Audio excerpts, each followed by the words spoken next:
Boa noite, pessoal. O pessoal de casa está me ouvindo e visualizando a minha tela?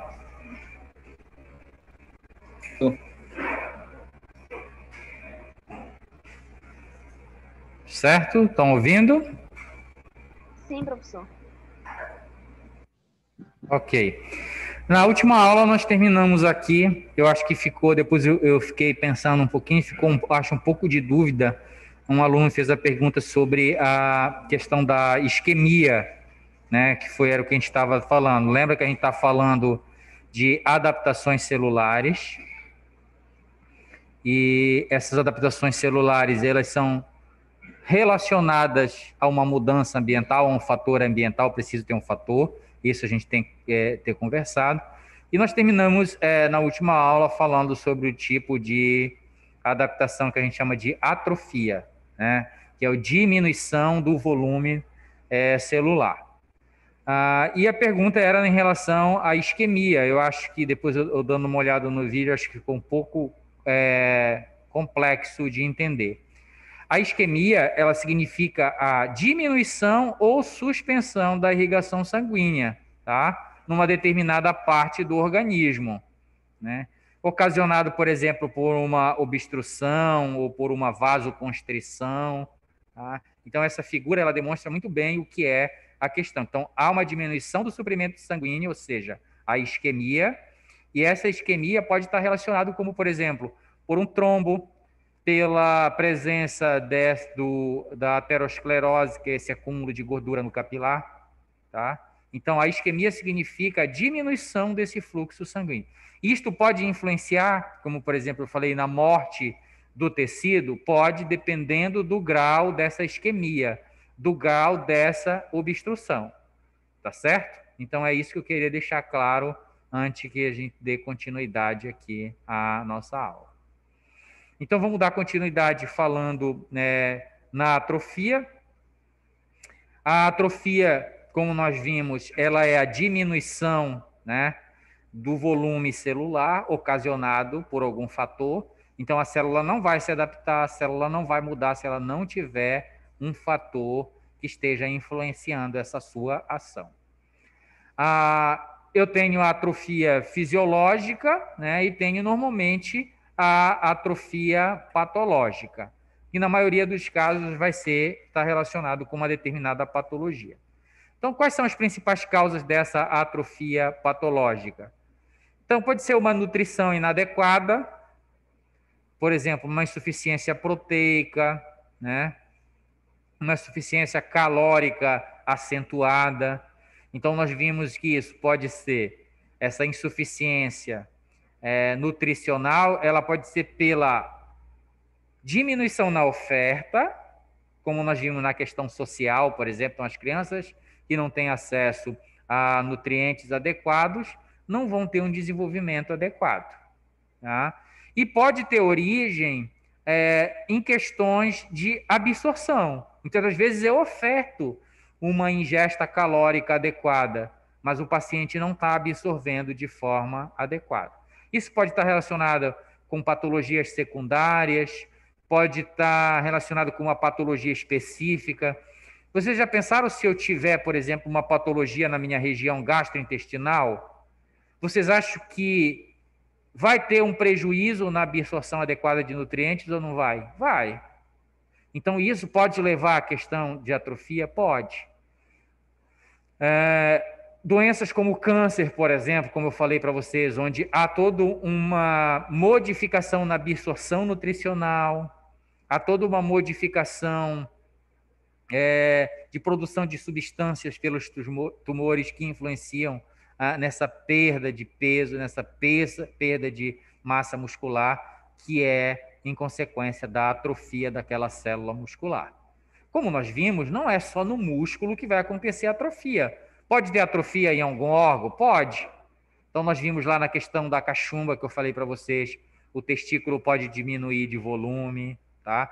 Então, dependendo do que acontece, dependendo do fator que está influenciando, essa atrofia ela pode acontecer em diversos locais e não só no músculo. Por que eu dei exemplo do músculo para vocês? Porque é o mais palpável para a gente dentro da área de enfermagem.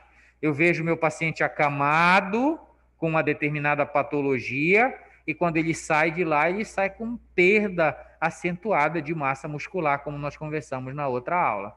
E isso está relacionado à patologia que ele tem, está relacionado a questões nutricionais, são diversos fatores que influenciam nessa questão. Pode ser atrofia relacionada, vamos dizer assim, ao desuso daquele músculo? Pode, nós conversamos isso na aula passada, tá? Então, essa questão da diminuição do volume celular, ou seja, da atrofia da célula, do músculo ou de qualquer outro órgão, está relacionado com um fator ambiental. Como em todas as outras adaptações que nós conversamos, tá certo? Então, na questão da nutricional, né? Nutrição inadequada, insuficiência proteica, insuficiência calórica acentuada, leva ao uso de reservas musculares. Então, a diminuição do volume muscular também, ela está relacionada com a perda de reservas. Vejam, músculo, ele é um tecido de reserva também. Vocês sabiam disso? Músculo, ele serve também para fazer a movimentação, né? Então, se eu estou movimentando o meu braço, quem está fazendo isso é os meus músculos. Mas ele também é um tecido de reserva. Ele reserva glicogênio, por exemplo. Então, olha só. A glicose que eu consumi, que eu ingeri e não foi totalmente utilizada, ela pode ser reservada, estocada. E onde é que ela é estocada? Ela é estocada no fígado, ela é estocada no músculo. E vocês vão de convir comigo que a célula muscular, se ela é uma célula de reserva, ela tem um volume adequado, ok? Quando eu reservo mais coisas, você acha que essa célula vai aumentar um pouquinho de volume ou não vai? Vai. Quando eu diminuo os constituintes do interior dessa célula, vocês acham que ela não vai diminuir de volume? Vai. Então, toda vez que eu tenho uma demanda energética acentuada, essa célula pode diminuir. Então, quando o meu paciente está com uma determinada patologia, que é isso que a gente está falando aqui, ela usa as reservas que estão lá na célula muscular. E o que é que essa célula vai fazer? Vai diminuir. Na verdade, a gente se consome, né?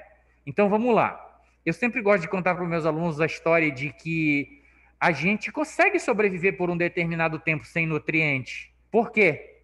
Porque a gente tem tecidos de reserva. Um deles nós já falamos, músculo, né? Glicogênio que eu armazeno no músculo, armazeno no fígado. Qual outro tecido de reserva que a gente tem? Tecido adiposo, né? Que eu guardo lipídios ali, triglicerídeos, guardo ali como estoque energético, né? Na verdade, nós levamos muito tempo evolutivamente, eu volto a dizer para vocês, para adquirir essa característica de reserva. E hoje em dia, por uma questão estética, né, a gente acaba botando isso como vilão, né? Quem quer ser gordo hoje em dia, né? Só que também a gente tem que pensar que não é reservar exacerbadamente, né? O peso elevado, o estoque muito grande de lipídio, de gordura, também é prejudicial, tá certo? Mas esse tecido, essa reserva de gordura, ela é essencial, eu preciso dela. Então, por aqui nós já vimos que eu tenho dois tipos de tecido de reserva, que nós falamos aqui. Músculo, glicogênio e adiposo, guardando lá os meus lipídios, tá certo? Eu preciso de energia para me manter o meu sistema funcionando, né? Manter o meu metabolismo, manter a fisiologia das minhas células. E eu obtenho esses nutrientes através da alimentação. Então, por exemplo, eu obtenho glicose, ela fica circulando na minha corrente sanguínea, eu utilizo essa glicose. Se diminuir o suprimento dessa glicose, vocês acham que eu vou buscar qual o próximo recurso energético que eu vou buscar? De onde é que eu vou tirar a minha reserva? De que reserva? Eu vou buscar de fígado. O meu fígado reserva muito. Então eu vou quebrar glicogênio e vou transformar em glicose para cair na corrente sanguínea. Isso eu estou falando do meu dia a dia, né? Eu tomei o café da manhã, fiquei dando aula o dia todo, a manhã toda. Não almocei e continuei dando aula à tarde. Vocês acham que a glicose que eu obtive na minha alimentação de manhã é suficiente para me manter? Não. Ela vai diminuir e com isso, se eu não ingerir novamente glicose, eu vou pegar da minha reserva, ok? Vou pegar do meu fígado glicogênio.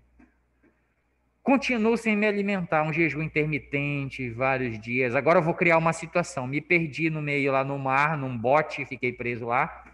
Passei 12 horas, passei 15 horas, 24 horas sem me alimentar. Eu vou utilizar do fígado? Vou. Vou utilizar do meu músculo? Também. Ok. Vou criar uma outra situação dentro da nossa área. Agora eu estou no ambiente hospitalar. Eu estou internado por 3 meses, 5 meses, 6 meses. Que dependendo da patologia, eu posso ficar esse período internado. Se devido à minha patologia eu não estou conseguindo obter nutrientes de forma adequada, como eu falei para vocês, por diversos fatores, eu vou utilizar minha glicose, vou utilizar o do meu fígado, vou utilizar do meu músculo, vou. Então, eu utilizo a reserva. É por isso que também um dos fatores que leva à atrofia é o quê? O uso das reservas presentes no músculo esquelético como fonte nutricional. Entenderam? Então, o meu paciente, quando ele perdeu, ele vai sair com músculo reduzido de lá por vários fatores. Pode ser pelo desuso, por ele estar acamado, como nós falamos na aula passada? Pode. Pode ser porque agora ele tem uma alta demanda energética, porque vocês vão de convir comigo. Se eu estou com uma patologia, se eu estou com um processo infeccioso, eu vou precisar muito mais de energia para combater aquela patologia, para combater aquela infecção. E é lógico que eu vou usar mais energia. E aí eu vou consumir, tá? Então entendam que não é o único fator. Estou dando vários fatores que levam essa célula a atrofiar, a diminuir de volume. Às vezes, quando a gente fala atrofia, dá a ideia de que é destruição. Não, né? É uma adaptação celular. Só houve a perda da célula muscular? Não, houve a diminuição. Eu posso recuperar isso depois? Posso. Quando cessar aquela patologia, eu voltar a ter uma alimentação adequada, eu voltar a utilizar o meu músculo, isso vai retornar? Vai. Tá? Então, entendam desta forma. Então, quando eu vejo isso, é aqui dentro dessa disciplina que tem um embasamento teórico para entender o que está acontecendo lá. Ok? Então, a sequência de obtenção dessas moléculas energéticas eu pego glicose, que está mais acessível, já estou na minha corrente sanguínea. Diminuiu a glicose, eu vou pegar glicogênio. Terminou o glicogênio ou eu usei bastante, eu posso utilizar outra fonte. Qual seria a outra fonte? Lipídio. Vou pegar lipídio.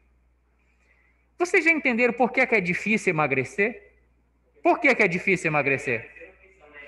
Porque o lipídio é a terceira opção de obtenção dessa energia. Então, vejo como esse conhecimento também é importante. Eu pergunto, se fosse o curso de educação física, seria importante eu entender isso aqui? Sim. Aqui para dentro da enfermagem, importante? Também. Tá certo? Então, é difícil emagrecer porque eu só vou pegar esta reserva energética na minha terceira opção. Vamos voltar para a situação do mar. Eu fiquei lá sem me alimentar.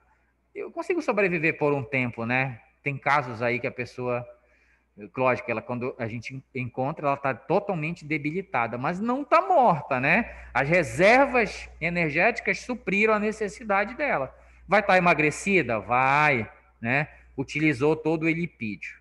Vamos criar uma situação extrema? eu não consegui, ninguém me achou, eu continuei perdido lá. Eu vou passar para uma terceira opção, eu vou consumir agora as minhas proteínas. E agora é como se eu estivesse me autodestruindo, mas é a opção que eu tenho para me manter vivo. Então, a terceira opção é proteína. Já ouviram o termo? Olha, principalmente na área da nutrição, eles falam, esse paciente está desproteinizado. Então, significa que ele está já consumindo, né? Ele está necessitando de proteínas, tanto na forma, pela vertente nutricional, quanto pela questão dele estar obtendo. Então, vai chegar um momento em que eu vou consumir as minhas proteínas. Tá certo? E depois, tenho mais alguma coisa? Não. Aí. Então, se nós pensarmos agora nesse indivíduo, lembra que eu falei para vocês no primeiro momento que a gente conversou aqui, que eu posso comparar célula com indivíduo? Eu posso comparar um grupo de células com uma sociedade? Lembram disso que eu falei para vocês? Então, se eu pensar nesse um indivíduo agora, eu pergunto, isso é ou não é a adaptação do indivíduo, da pessoa em si? Eu estou me adaptando àquela situação de falta de nutrientes, e eu consigo sobreviver por um tempo. Mas eu vou conseguir sobreviver eternamente? Vai chegar uma hora que eu vou morrer, concordam? Vou morrer como indivíduo. Se nós voltarmos para a célula, é a mesma coisa. A célula consegue se adaptar eternamente? Vou atrofiar e pronto, eu vou... Não. Ela suporta aquilo por um determinado tempo, mas depois ela pode morrer? Pode. Então, todas as adaptações que nós fizemos, o nome já diz, eu me adapto por um tempo. Mas se aquele estímulo não cessar, eu posso morrer. Entenderam? Ok. Então, essa atrofia muscular, por esses diversos fatores que nós falamos, ela leva à perda muscular acentuada, que a gente chama de caquexia, né? Meu paciente está caquético, que a gente chama, né? É uma perda intensa, e isso é muito comum em ambiente hospitalar, principalmente unidade de terapia intensiva, onde o paciente já está acamado por muito tempo. Idosos é muito comum de acontecer isso, né? O que eu posso fazer como profissional? Lembre que eu tenho, numa unidade de terapia intensiva, uma equipe multidisciplinar. Eu tenho enfermeiro, eu tenho médico, eu tenho técnico, eu tenho fisioterapeuta, eu tenho fonoaudiólogo, eu tenho nutricionista. Cada um desses contribui com a sua área de conhecimento para impedir, para diminuir, para minimizar a possibilidade desse paciente ter essas perdas, né? Sofrer essas atrofias. Então, o fisioterapeuta vai lá e estimula o músculo do paciente, tá? A nutrição vem e prescreve uma dieta. Poxa, o paciente não está entubado, não consegue comer. Ele prescreve uma dieta interal para o paciente utilizar e está fazendo o papel dele, né? Ainda o pessoal da fisioterapia leva o paciente para caminhar. Então, hoje, aqui em Belém, eu já vi muito essa questão. Eles estão trabalhando muito essa questão. Sedestar o paciente na beira do leito, depois, né?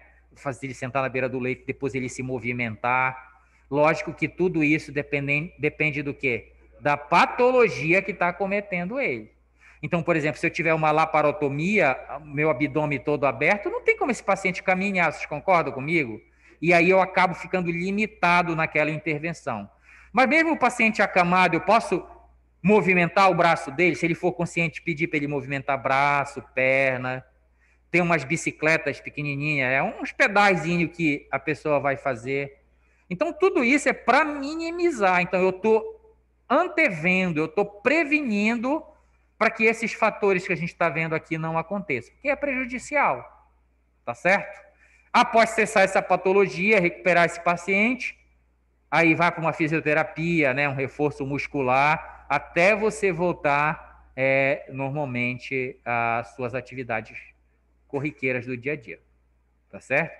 Aqui a gente fala muito em músculo, músculo cardíaco, músculo esquelético, mas essa atrofia, ela pode acontecer como nós falamos em outros órgãos? Pode, né? Na parte respiratória pode acontecer, pode, aí o fisioterapeuta entra fazendo as suas intervenções para melhorar aquela questão ali, tá? Então é lógico que vocês vão observar isso quando estiverem fazendo estágio, quando estiverem no ambiente, mas vocês vão ver uma equipe multidisciplinar trabalhando, promovendo essa questão.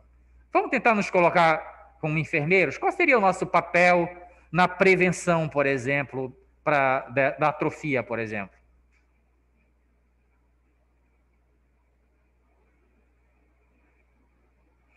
Pode ser na administração de nutrientes adequados, porque, por exemplo, a nutrição prescreve, mas quem administra? A enfermagem, né? Então, administração no horário adequado, no volume adequado, é papel da enfermagem? Sim. Então, eu estou intervindo na questão nutricional, aplicando, né, aquela prescrição para que seja feito ali. Auxiliando outros profissionais na atividade, né? Então, eu tenho também o meu papel dentro dessa questão, dessa prevenção aí.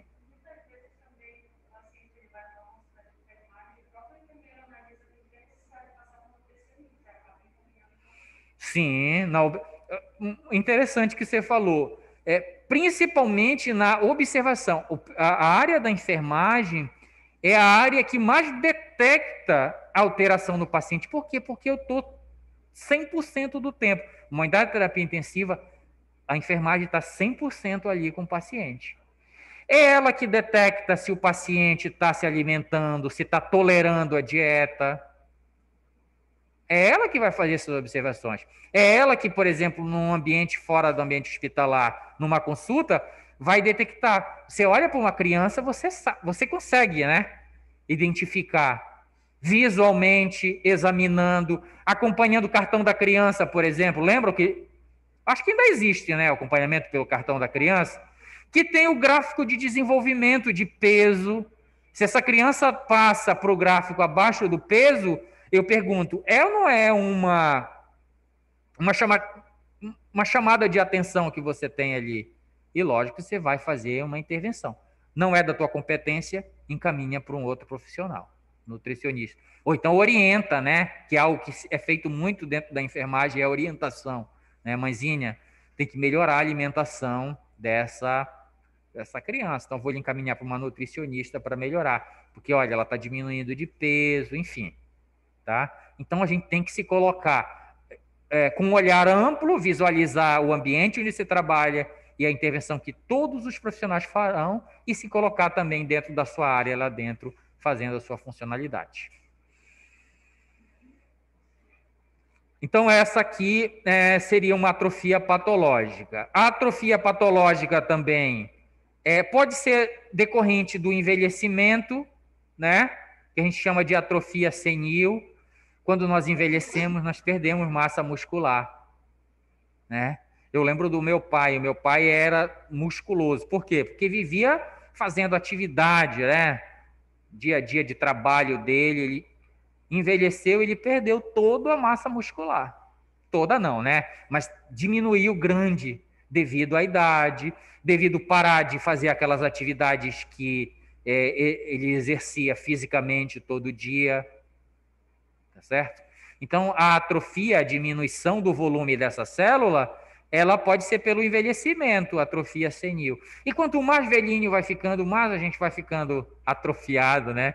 Vamos dizer, tem velhinhas assim, de 100 e poucos anos já estão bem murchinhas, bem atrofiadas.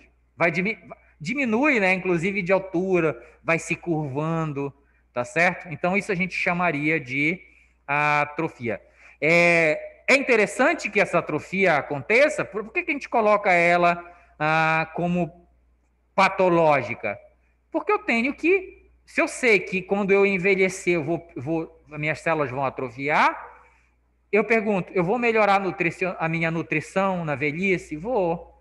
Eu vou procurar fazer um exercício para minhas células musculares, não, lógico, dentro do padrão, dentro de como eu me encontro, né? Não vou carregar 200 quilos se eu já sou... Não, mas você estimulando o músculo, você pelo menos mantém, você retarda esse envelhecimento, essa atrofia. Sim. A natação, né? A dança... Isso, inclusive, melhora por outros aspectos, né? Aspecto social, comunitário, né? De você se manter a mente ocupada, hidroginástica, que eles fazem muito, tá? Então, isso é importante. Os profissionais, eles recomendam isso porque eles sabem que esses idosos vão ter essa questão aqui de atrofia senil pelo envelhecimento, né? Esse envelhecimento é associado, então, por exemplo, eu tenho perdas, volto a repetir, eu estou falando muito muscular, muito tecido muscular, porque é o que é mais visível, né? O que a gente consegue visualizar. Mas eu tenho perda de células nervosas, por exemplo, na velhice? Tenho, né? Então tem uma diminuição. Eu não sei se você já ouviu esse termo, caduco, né? Ficando caduco, né? Quando você vai envelhecendo. É porque você tem também uma atrofia dessas células, você tem perdas de determinadas dessas células e você acaba tendo uma atrofia, então tendo uma repercussão. Então você fica esquecido, né? Agora, como nós seres humanos temos aumentado muito a nossa idade média, né, de sobrevivência, né? 70, 80, 90 anos. Agora a gente já é comum a gente ver pessoas de 100 anos. Então isso tudo, quanto mais velho você vai ficando, mais essas repercussões, essas atrofias vão acontecendo. Então, no sistema nervoso central, no sistema cardiovascular, o teu capilar, a tua artéria, a tua veia é a mesma coisa de quando você era jovem? O teu coração que já bateu por 90 anos, já bombeou o teu sangue, vai estar da mesma forma? Não. Ele tem uma diminuição, né? Tem atrofia de determinadas células. Então, entendo que a velhice ela trará também essas repercussões e por isso a gente considera aqui dentro da atrofia patológica. E aí eu tenho que fazer intervenções, ter o conhecimento para poder fazer essas intervenções, que são essas coisas que nós conversamos aqui. Outro fator que está relacionado com a atrofia é a pressão. Agora, não mais a pressão arterial, tá? Pressão de pressionar. Então, a compressão tecidual por um longo período, por exemplo. Então, quando eu tenho um tumor, vocês vão de convir comigo que o tumor é o crescimento de uma massa celular, né? A multiplicação exacerbada de uma determinada célula. Aí eu pergunto, aquilo vai comprimir os tecidos que estão em volta? Vão. Então, o crescimento desse tumor, ele leva à pressão tecidual. E isso pode ser um fator que leva à atrofia. Então, por exemplo, se eu tiver um determinado tumor, eu tenho que tomar cuidado. Primeiro para ver se é benigno, se é maligno. Mas muitas vezes, quando é benigno, mas que ele aumenta de volume, é recomendado extirpar cirurgicamente. Por quê? Pô, mas ele é benigno, que é o problema? É tecido, é minha própria célula, por causa dessas questões. E dependendo do local onde ele está instalado, porque em volta, próximo dele, daquele tecido onde ele se desenvolveu, ele vai estimular essas células, através da compressão tecidual, a sofrer atrofia. Então, se eu tenho um tumor, por exemplo, vamos imaginar, nem sei se tem. Ah, sim, foi você que deu exemplo na aula prática, né?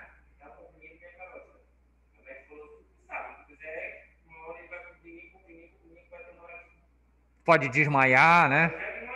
Uhum.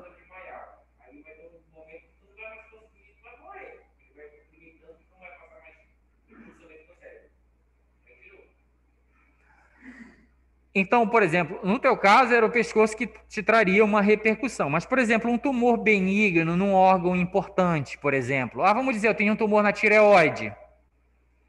Ele é benigno, não é maligno.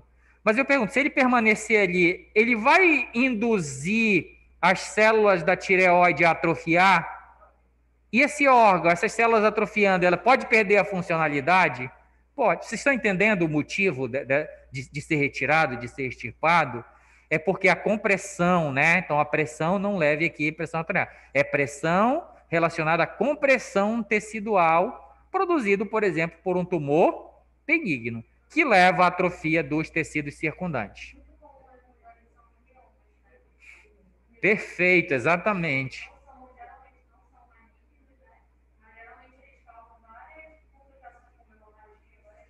Exatamente. Então além da atrofia daquele tecido que é essencial para a manutenção de uma gravidez, enfim, tem todos os outros fatores, né? A questão hormonal que vai ficar descontrolada, a produção de repercussões como sangramento, por exemplo. Então é um tumor. Eu te pergunto, nessa situação vai acontecer atrofia? Vai, né? Mas também tudo depende da quantidade, né? Do grau, do tamanho. E vocês bem sabem, principalmente as mulheres, que têm uma variedade, né? No tamanho, na quantidade e nas repercussões para cada pessoa, né? Muitas das vezes, quando você vê isso no início, como eu falei para vocês, então é importante eu ter entendimento para que eu faça intervenção o quanto antes, né? Muitas das vezes, se eu for no ginecologista recorrente, né, pelo menos uma vez por ano, eu posso detectar esse mioma no início? Posso. E posso fazer uma intervenção quanto antes. Então, não vou deixar ele aumentar de volume, né? Eu posso fazer intervenção medicamentosa para diminuir, tá certo? Agora, quando eu vou e já está instalado, né? E muitas das vezes, quando não resolve farmacologicamente, aí eu faço intervenção cirúrgica, tá certo? Muito bem, gostei do exemplo. Ok, entenderam então essa questão aí, por que a atrofia seria patológica nessas situações, no envelhecimento, no tumor, na nutrição inadequada. Então vamos lá, olha, eu fiz uma figurinha aqui para a gente tentar entender um pouco melhor. Essa célula aqui, né, essa figura representa uma célula e ela seria uma célula normal. O que é uma célula normal? Que mantém o seu aspecto dela. Uma célula cardíaca, ela tem um aspecto. Célula muscular esquelética, tem. Célula do pâncreas, tem uma característica. Então, uma célula normal é a célula que mantém a sua característica, né? Tamanho, formato, ok. A atrofia, como nós vimos, é o quê? A diminuição do volume. Olha aí o que aconteceu com a célula. Ela diminuiu o seu volume. Com qual objetivo? Se adaptar para sobreviver, concorda comigo? Então, possível sobrevivência. Eu me adapto. Então, vamos lá. O tumor está pressionando o tecido em volta e eu sou essa célula desse tecido em volta. Então, estou sendo pressionado, né? Eu tenho uma pressão ali. O que eu posso fazer nesse momento? Posso diminuir de volume para tentar sobreviver a este fator pressão produzida pelo tumor? Posso. Com qual objetivo? Sobreviver. Vou suportar isso por muito tempo? Não, conforme mais esse tumor crescer, talvez eu não consiga suportar. Isso nós já conversamos. Essa diminuição de volume, aí eu pergunto para vocês, aquele balão, aquela luva que eu enchi para vocês de ar lá no início da aula prática hoje, por exemplo, vocês viram que eu coloquei ar, ela aumentou de volume, tá certo? O que vocês fariam para ela diminuir de volume? Retiraria o estímulo, no caso o ar, que está fazendo o aumento. Como é que uma célula que está atrofiada, ela faz para diminuir de volume? Ela faz tirando coisas que estão dentro dela. E quais são essas coisas? Pode ser a diminuição de mitocôndrias, de organelas que estão dentro? Pode. Então, agora eu vou perder algumas mitocôndrias, isso faz reduzir o volume, faz reduzir o metabolismo da célula.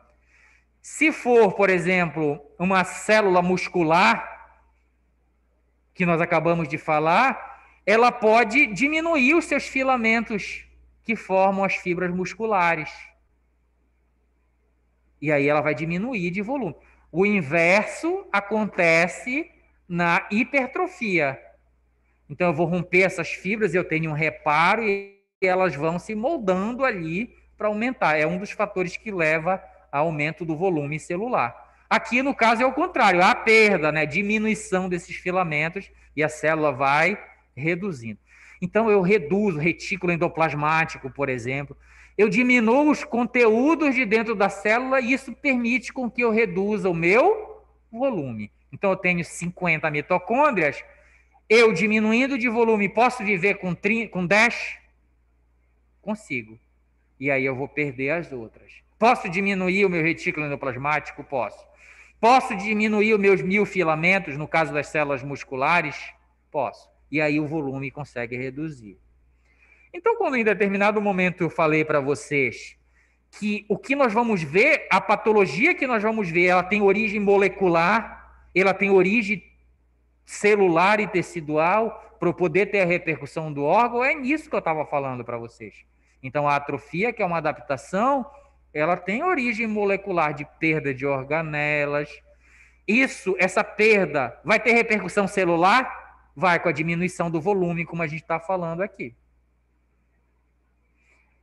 Vai ter repercussão tecidual? Vai.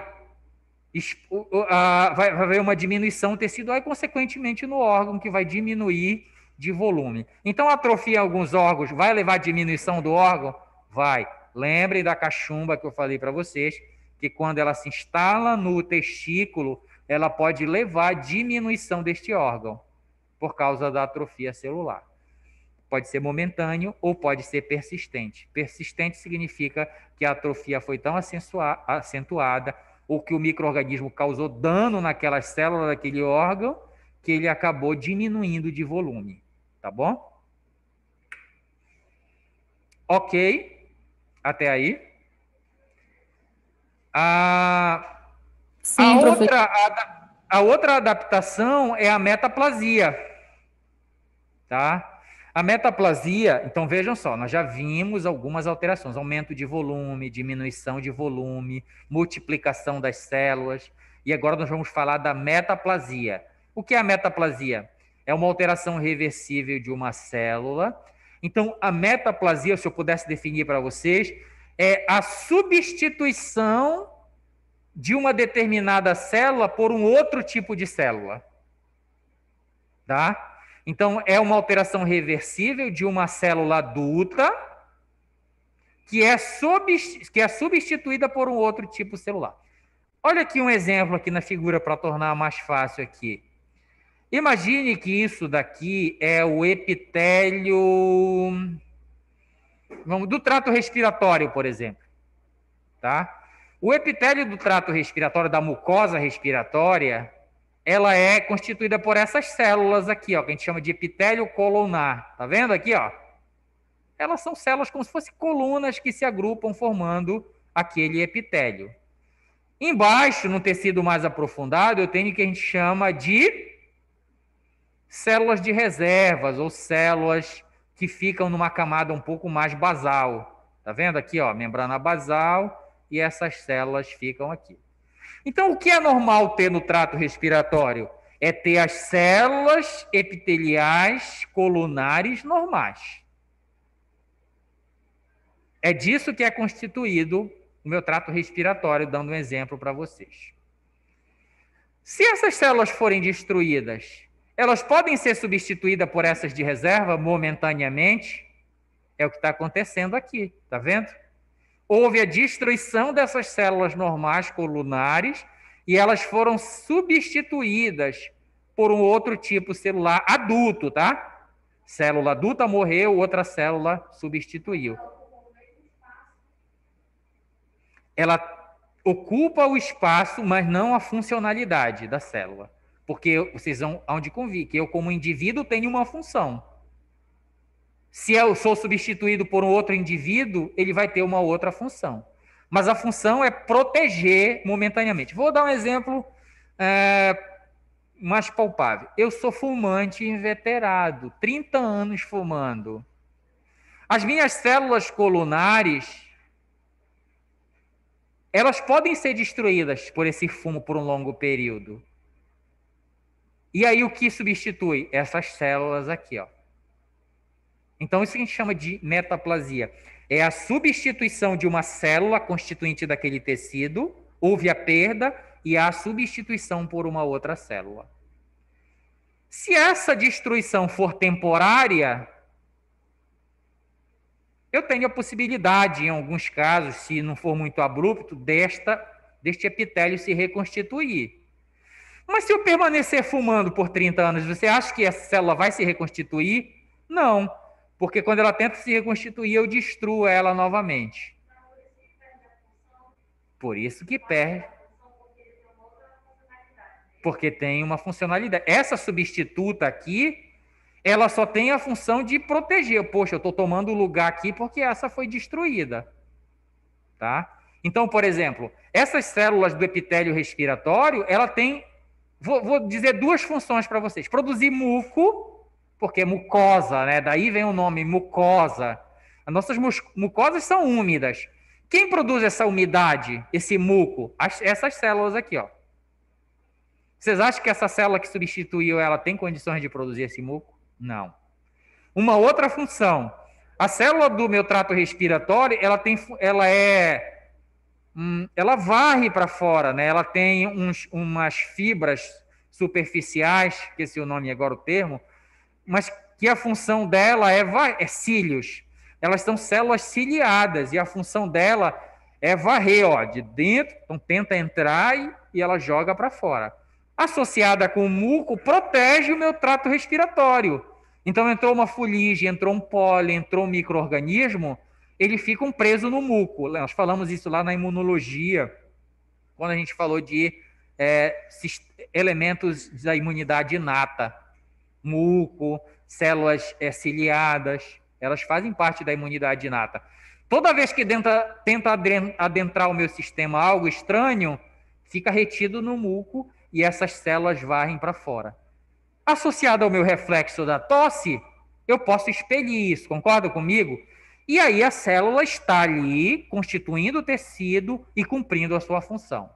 Se ela morre, eu vou parar de produzir muco? Sim ou não? Essa célula morreu e foi substituída por essa. Vai. Essas células aqui vão ter cílios para varrer para fora? Não. Então, é por isso que a gente vê os fumantes inveterados tendo aquela tosse seca. Lembram disso? Tosse seca, sem produção de muco. Por quê? Porque você vai perdendo todas essas células, vão morrendo. E as que substituíram elas não vão fazer esta funcionalidade. Então, a gente volta a falar, né, adaptação celular. Eu pergunto, essa substituição é ou não é uma adaptação? É. Então, a metaplasia é alteração reversível. Por que eu digo que é reversível? Eu comecei a fumar há 6 meses. Eu já vou ter repercussões, eu já vou ter destruição dessas células? Já. Em menor grau, mas vou. Não vai ter perda total. Aí eu parei de fumar, ou seja, eu cessei o estímulo que danificariam permanentemente essas células. Eu digo para você, isso é reversível ou não? No início, é. Mas é 30 anos depois, vai ser reversível? Não. É difícil fazer essa reversão, tá? Então, por isso que eu digo que é uma alteração reversível de uma célula adulta e substituída por outra célula adulta que estava aqui, ó, nessa camada mais basal. É como se eu desnudasse a minha mucosa, né? E agora as outras células, elas acabam substituindo aquele local, mas não vão cumprir a mesma funcionalidade. Então, o que acontece na metaplasia epitelial que eu mostrei para vocês, onde a célula colunar escamosa é destruída por diversos fatores, como uma irritação crônica que acontece nos fumantes, né? E essa célula esofágica, que a irritação por fumantes, essa célula pode ser destruída e é substituída. Outro exemplo, pode ser no meu esôfago? Pode. Se eu sou um alcoólatra, por exemplo, por muito tempo, o álcool vai prejudicar as células do meu esôfago? Vai. Se eu tenho, por exemplo, refluxo gástrico por muito tempo, fiquei aí com refluxo gástrico por 10 anos, eu pergunto, essa acidez no esôfago vai levar à destruição dessas células do esôfago? Vai. E vão ser substituídas por uma outra célula, mas que não cumprirá aquela mesma função, tá? Então, eu tenho que tomar cuidado. Eu fiz uma cirurgia chamada cirurgia hérnia de hiato, que ela fecha essa passagem, ela diminui a passagem para que não tenha muito refluxo do estômago para o esôfago. Porque se isso permanecer por muito tempo, essas células não vão suportar. Elas vão ser destruídas, vão ser substituídas por essas células aqui. E qual é o grande problema? O grande problema é que se essas células substitutas ficarem por muito tempo, vai chegar um momento em que ela pode perder a sua capacidade replicativa. E aí eu posso ter um câncer. Então, elas são substitutas temporárias. Se elas tornarem-se permanentes por um longo período e aquele fator continuar, né, eu continuo fumando, eu continuo bebendo, eu continuo tendo refluxo gástrico, essas células podem perder o seu controle replicativo e aí eu posso ter um câncer de esôfago, né, de laringe, do trato respiratório. Por quê? Porque essas células elas não foram feitas para suportar aquela pressão contínua. Elas só estão substituindo ali temporariamente. Entenderam? O problema da metaplasia no trato respiratório que eu falei para vocês, a perda dessas células ciliadas, a perda de células produtoras de muco, isso tem uma funcionalidade no meu trato respiratório. A permanência dessa célula aqui substituta por muito tempo, ela pode sofrer o que a gente chama de transformação maligna e perder o seu controle replicativo e tornar-se um câncer. Entenderam? Porque fumar pode levar a câncer, um refluxo gástrico acentuado e por longo período pode levar também a um câncer de esôfago, tá certo? Então, isso tudo tem a ver aqui com a questão desta alteração celular que a gente chama de metaplasia. Ok? Então, essas são as principais adaptações celulares que eu gostaria de falar para vocês. E como nós vimos, tem tudo a ver dentro da área de saúde com as coisas que nós vamos trabalhar no nosso dia a dia. Nós conversamos aqui que as células elas se adaptam indefinidamente? Não. Se permanecer aquilo, elas podem morrer, como nós acabamos de ver aqui, ó. Continuou fumando, continuou estimulando a morte dessas células. Elas se adaptam, mas vão suportar por um determinado tempo. Quando elas não conseguem mais se adaptar, vai acontecer o próximo tópico que a gente vai trabalhar agora, que é a morte celular. Então, a lesão e morte celular, ela ocorre quando as células são submetidas a estresse severo, impossibilitando a sua adaptação. Lembra que eu falei para vocês? Se o estímulo for brando, a célula tem como se adaptar ou não? Se o estímulo for brando, se o fator que influencia for brando, ela tem como se adaptar? Tem. Se for abrupto, ela pode morrer imediatamente? Pode. Então, eu quero que vocês entendam essa questão. Então, as células são submetidas a estresse severo, impossibilita a sua adaptação e ela acaba morrendo. Então, aqui, fiz mais uma figurinha aqui para a gente tentar colocar mais didático possível. Esse raiozinho, ele significa o estímulo nocivo, patológico. Então, é a ação que ele vai ter sobre quem? Sobre a célula. Essa célula, essa lesão, esse prejuízo que foi causado a essa célula, é reversível ou não? Eu falei para vocês, lembra que eu dei um exemplo aqui para vocês. Eu posso viver, eu sofri um acidente, né? Só estou dando exemplo, não estou desejando nada. Mas eu sofri um acidente e perdi um membro, por exemplo. Dá para sobreviver sem ele? Dá. Eu pergunto, foi um estímulo nocivo isso ou não foi para mim, como indivíduo? Perder um membro? Foi. Foi abrupto? Foi, porque eu perdi o meu membro. Mas foi reversível?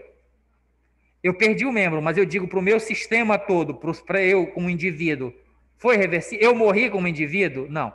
Eu perdi uma parte, houve um dano, mas se eu considerar eu como indivíduo, como todo, isso foi reversível, porque eu estou sem um braço, mas eu continuo vivo. A célula é a mesma coisa. Se esse estímulo nocivo causar um dano de uma estrutura que mesmo perdendo, ela consiga sobreviver, significa que esta lesão foi uma lesão reversível. Ela perdeu alguma coisa, ela sofreu um dano, mas ela conseguiu reverter. Esta reversão, eu pergunto, se esse estímulo persistir, eu vou conseguir sobreviver? Não, né? Então, imagina toda semana eu sofrer um acidente e perder um membro. Quando chegar o momento, não vou conseguir, vou sobreviver. Então, eu tenho um ponto crítico, eu tenho um ponto, até esse ponto eu suporto. A partir desse ponto eu não consigo mais suportar e eu vou morrer. A célula é a mesma coisa. Quando ela recebe um estímulo nocivo, dependendo do que foi danificado, pode ser uma lesão reversível. Mas se persistir esse estímulo nocivo, como nós vimos lá na bebida, no cigarro, o que vai acontecer? Eu tenho o ponto crítico, ou seja, eu suporto até aqui. A partir daqui eu não consigo mais me adaptar e aí eu posso morrer como célula, né? Pode ser, inclusive, nós vamos ver que tem dois tipos de morte, a necrose e a apoptose. A necrose, ela acontece quando o estímulo nocivo é abrupto e causa um dano que é irreversível. E aí a célula morre, explode, né? Sofre lise celular. Então, por exemplo, eu estava passando por ali, dei com o meu dedinho no canto, na quina de uma mesa de algum canto, e aí eu pergunto, foi um estímulo nocivo aquilo lá para as células do meu tecido do dedo? Foi. Ele foi grande? Foi. As minhas células, algumas delas vão morrer, porque o dano foi abrupto, rompeu membrana, né? E aí elas morrem por necrose, elas se destroem desorganizadamente. O que promoveu isso? O estímulo nocivo, que foi a batida abrupta, nociva, potente demais para que aquela célula suportasse. Entenderam? Então ela morre por necrose. Esse estímulo nocivo, esse estágio, né, esse dano, ele foi reversível? Muitas das vezes eu danifico. Então, por exemplo, o dano que foi causado foi no DNA, por exemplo. Destruiu parte do DNA ou modificou uma coisa do DNA, ou seja, aquela célula foi atingida por esse estímulo nocivo numa parte importante. Mas ela não rompeu abruptamente. Ela pode morrer agora de forma organizada. É o que a gente chama de apoptose. E a célula vai morrer organizadamente. Então, vocês acham que é mais interessante, morrer organizado ou desorganizado? É verdade, nenhuma das duas é boa. Mas pensando como célula, como tecido. Porque, veja só, depende, né? Depende do ponto de vista. Porque a todo momento nós estamos morrendo um pouco. As minhas células da minha pele morrem ou não morrem? Mas vocês acham que ela morre por necrose ou por apoptose? Morre organizadamente, para não causar dano para mim. Então, todo momento eu estou morrendo um pouco, né? A gente parece nefasto isso, né? Mas é verdade. Mas é até fisiológico. Eu preciso substituir aquelas células antigas por células novas, tá certo? Então, de forma geral, eu escolheria morrer de forma organizada, que é a apoptose. A necrose não, é abrupta, tá certo? Eu joguei uma substância química na minha mão, eu vou ver necrosando no momento, eu vou ver as células morrendo naquela hora. Por quê? Porque o estímulo nocivo foi muito abrupto, atingiu uma parte importante da célula e ela não conseguiu se adaptar. Então, eu estou falando isso aqui para vocês porque eu preciso entender como é que essas células morrem. Então, ela morre de duas formas: por necrose, que é abrupta, causando dano a rompimento, e eu morro por apoptose, que é de forma organizada. O que você acha?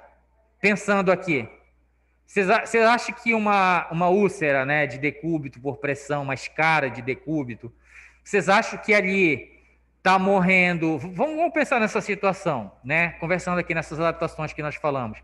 Você acha que ela está morrendo por qual forma? Organizado ou desorganizado? Hã?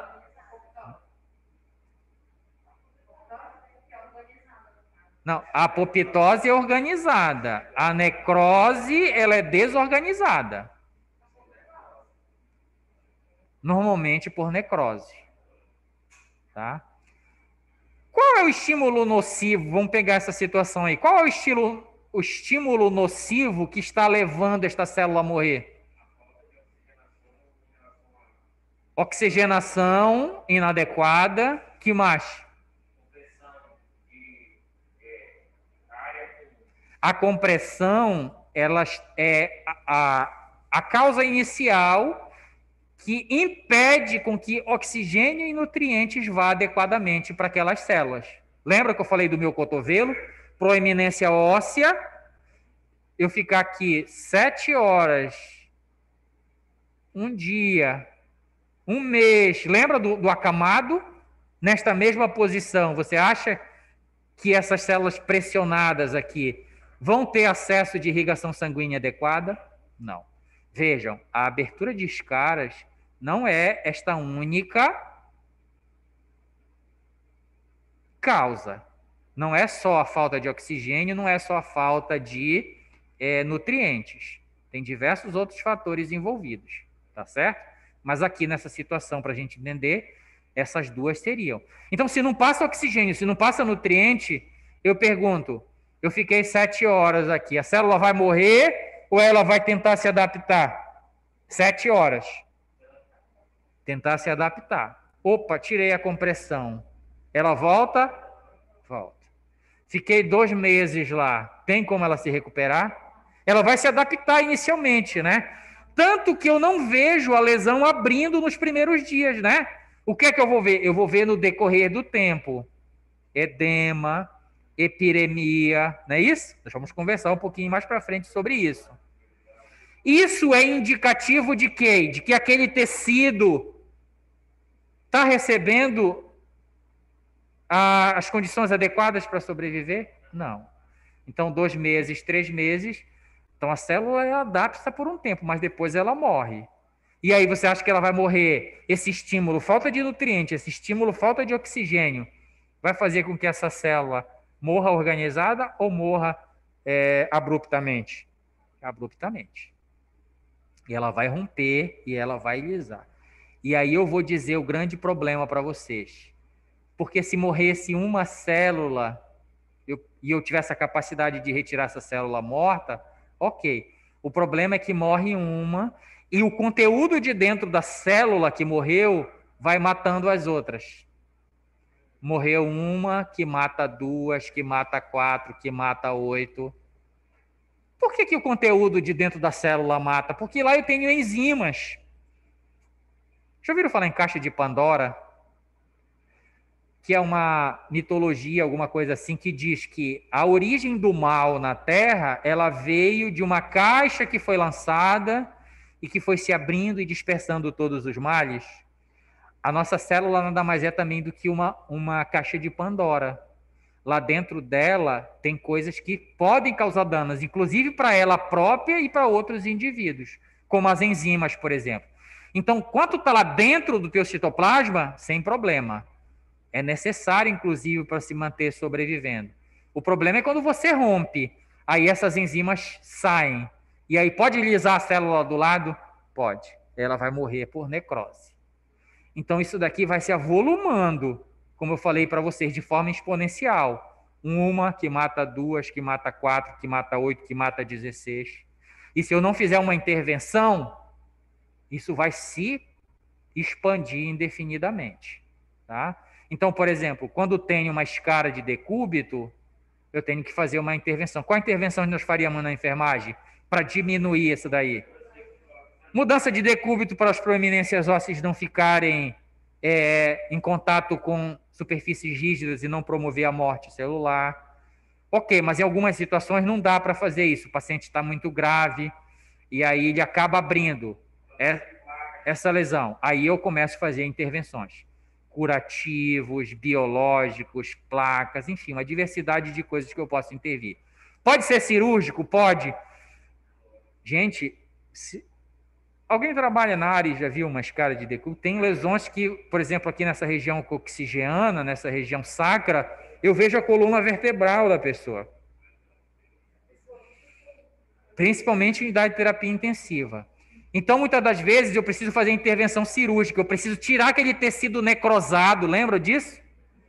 Eu preciso tirar para diminuir o prejuízo que essas células causariam às células que ainda estão saudáveis. Tá certo? Então, é desta forma que eu quero que vocês enxerguem as adaptações celulares, que eu quero que vocês enxerguem a morte celular. Tá? Porque senão eu vou entender é de forma superficial, não. Tem que...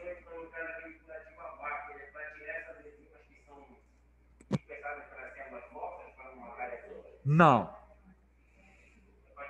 O curativo a vácuo, ele vai criar um microambiente que favorece a multiplicação de células e que diminui a possibilidade dos micro-organismos que já estão ali produzir maiores lesões. Porque vocês vão convir comigo que a pele é uma barreira, não?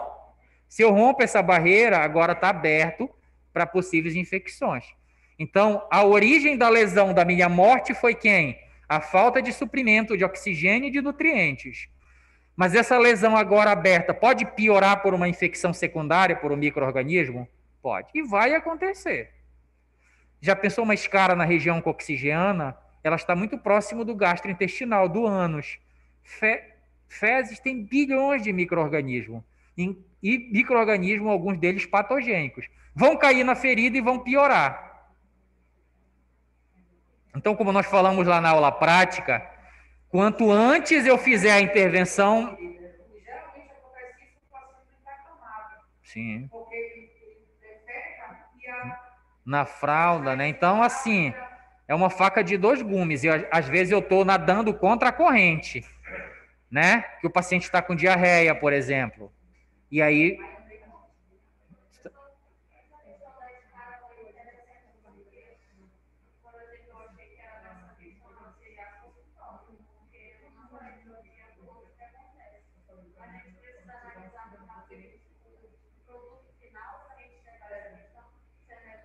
Não, é porque o visível a olho nu, quando eu chego a enxergar o olho nu, é porque para cá, para trás, já aconteceu celularmente e molecularmente. Então, quando eu começo a enxergar a hiperemia, é porque as minhas células já sofreram, já morreram, já estão rompendo, né? Então, quando eu tenho a hiperemia, começa aquela bolha, né? Aquela camada de pele bem superficial, aquela pelezinha saindo enegrecida. Aquilo é o início, visível, mas celularmente já começou a acontecer há muito tempo. Como necrose, tá? Então não pense que necrose é só quando eu vejo o tecido enegrecido ali dentro da ferida, não. A necrose, ela acontece... Aquele tecido enegrecido é a necrose de uma abundância de células que aconteceram. E agora eu estou vendo visivelmente. Mas quando elas começam a morrer por necrose, elas vão morrer o quê? Individualmente. Daqui a pouco isso vai se magnificando, como eu falei para vocês, e isso torna-se visível.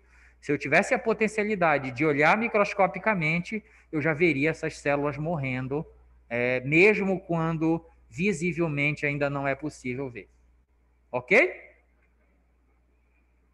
Então, são dois tipos de morte celular, a necrose e a apoptose, né? Então, aqui eu tenho uma célula normal e aqui uma célula morrendo por necrose e uma morrendo por apoptose. Nós vamos ver um quadro aqui só para comparar uma com a outra. Então, a necrose, olha o que vai acontecer. Eu tenho o rompimento, a destruição da célula. Na apoptose, não, olha, a célula foi induzida a morrer. Olha como ela vai formando vacúolos, tá vendo? Vai formando organizadamente, ó. Ela vai formando vacúolos, até que ela desaparece.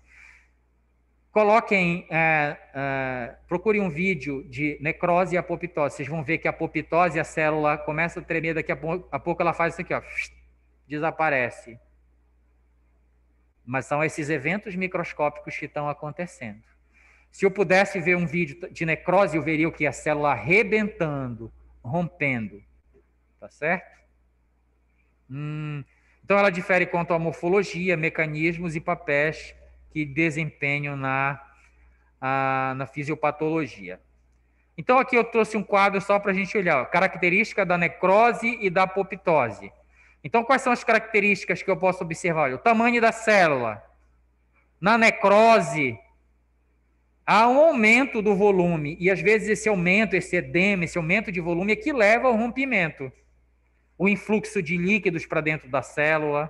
Tá? Então, aqui, o tamanho da célula, a necrose aumenta, na apoptose ela reduz. Tá vendo? que eu mostrei, falei para vocês no vídeo. Parece que ela desaparece, mas na verdade é que ela forma vacúolos e vai morrendo de forma organizada. O núcleo, o que é que acontece com o núcleo da célula na necrose? Então eu falei para vocês que necrose é quando eu tenho algo abrupto, é quando eu danifico uma estrutura importante da célula. E precisam de convir comigo que material genético é importantíssimo para a célula, certo? Então, o núcleo, que é onde está o material genético, no caso da necrose, olha o que vai acontecer. Tem essas três aqui, ó, essas três nomenclaturas. O que é que vai acontecer? Ó? O DNA pode fragmentar, que a gente chama de cariólise. Não, essa é a cariorrexis. É o material genético destruído. Na piquinose, o DNA vai ser condensado. Por que esse DNA está condensando? Porque ele foi danificado, né? E eu tenho aqui na cariólise o DNA disperso. Olha como ele já foi destruído. Então, quando eu olho num tecido e vejo essas três características do núcleo, aí eu posso dizer, olha, essa célula está morrendo por necrose. No caso da apoptose, ó, o material genético, o núcleo, ele é fragmentado em partículas pequenas, organizadas. É como se eu vou desmontar essa sala aqui. Aí eu pego a cadeira, embrulho, guardo, levo ela. Entendeu? Pego o computador, embrulho, vou levando. Isso é organização. Então, se eu quisesse matar, destruir esta sala através da apoptose, eu ia fazer ela, eu ia desmontar ela organizadamente. Se fosse por necrose, eu ia chegar aqui, eu quero destruir ela, eu ia quebrar a cadeira, a parede, jogar o computador no chão. Entenderam?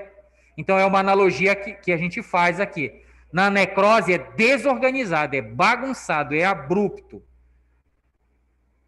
Na apoptose não, é organizado. Então ela vai encolher, olha aqui na apoptose. A célula vai reduzir, o núcleo vai ser fragmentado em partículas pequenas. A membrana plasmática fica intacta e vai ser fazendo uma desordem lipídica organizada, né? O conteúdo celular, eles vão ficar intactos, formação de corpos apoptóticos. Corpos apoptóticos, esses aqui, ó. Tudo revestido, tudo embrulhado, tudo organizado de forma adequada. A apoptose, como nós falamos, geralmente ela é fisiológica. Ela tem como objetivo a eliminação de células indesejáveis. Então, lá na escara, é esse tipo de morte que vai ter? A minha célula da minha pele, que constitui barreira, é indesejável? Não. Então, aqui na apoptose, então, por exemplo, a célula da minha pele vai entrar em apoptose, né? Tenho várias células que vão entrando em apoptose. As minhas células do sistema imune, que já cumpriram a sua função, também sofrem apoptose. Isto é fisiológico. Vamos para a necrose, que é abrupto. Então, olha só. O tamanho celular aumenta, o núcleo, o material genético é destruído, a membrana plasmática é danificada, o conteúdo celular, que é aquilo que eu falei para vocês, as enzimas, elas extravasam e vão cair para o meio e acabar destruindo outras células, inclusive induzindo outras células próximas a morrer por necrose, como nós falamos aqui. Papel fisiológico e patológico. Ela é invariavelmente patológica. Ela é uma lesão irreversível. Morreu, não tem como eu conseguir reverter essa situação.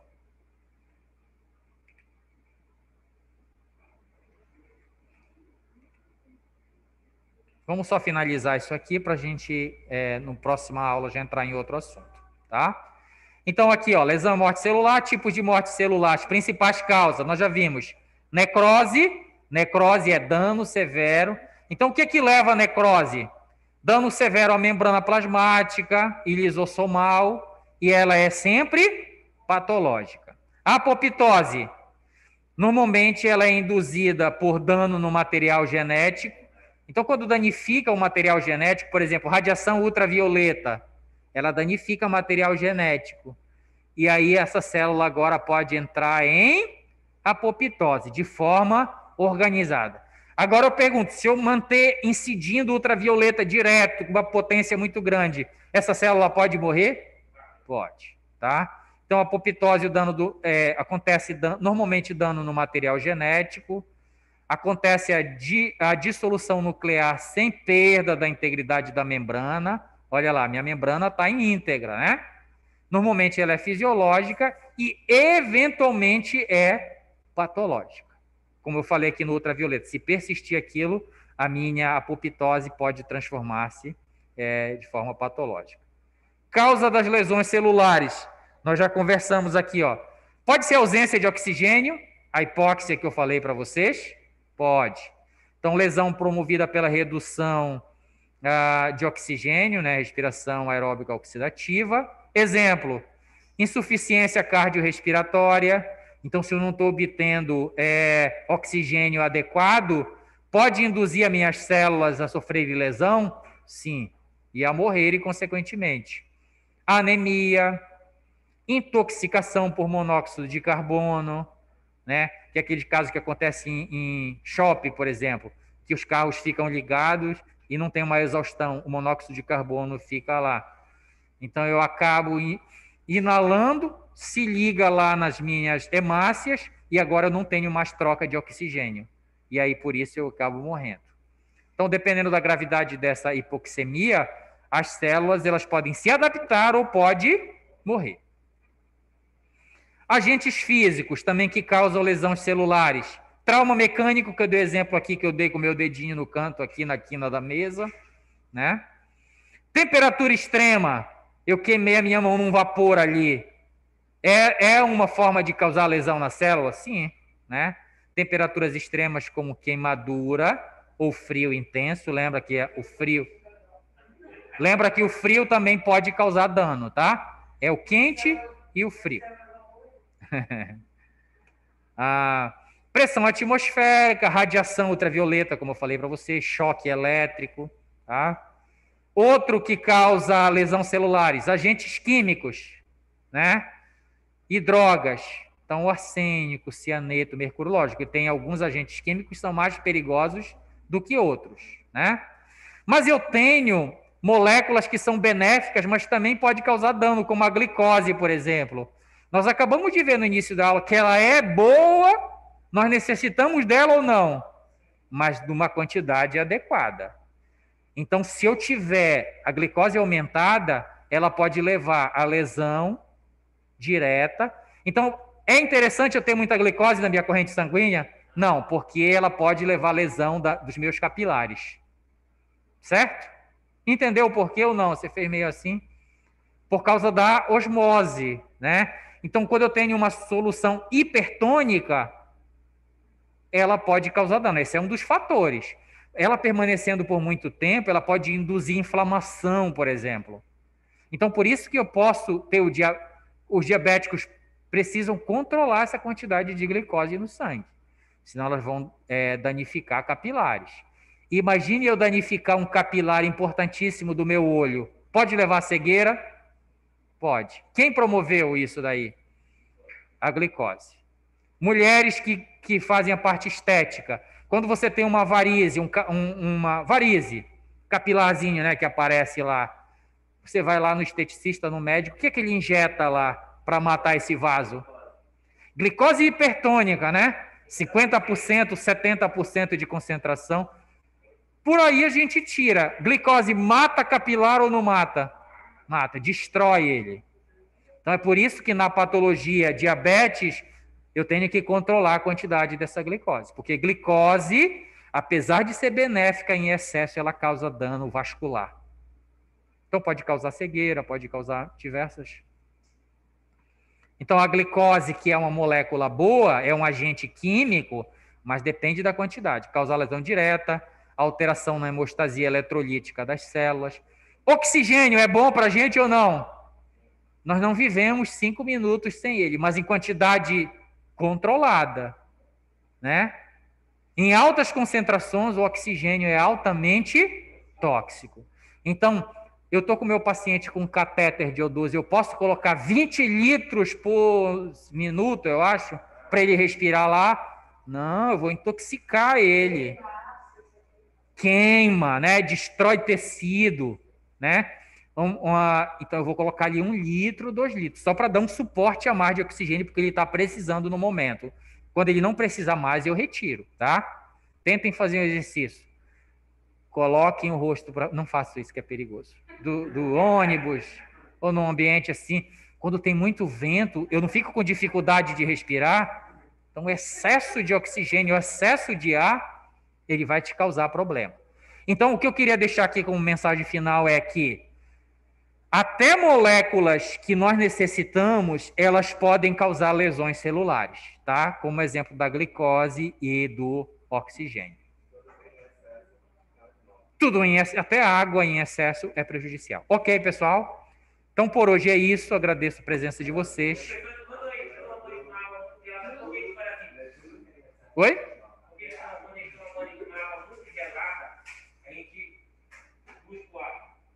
Sei.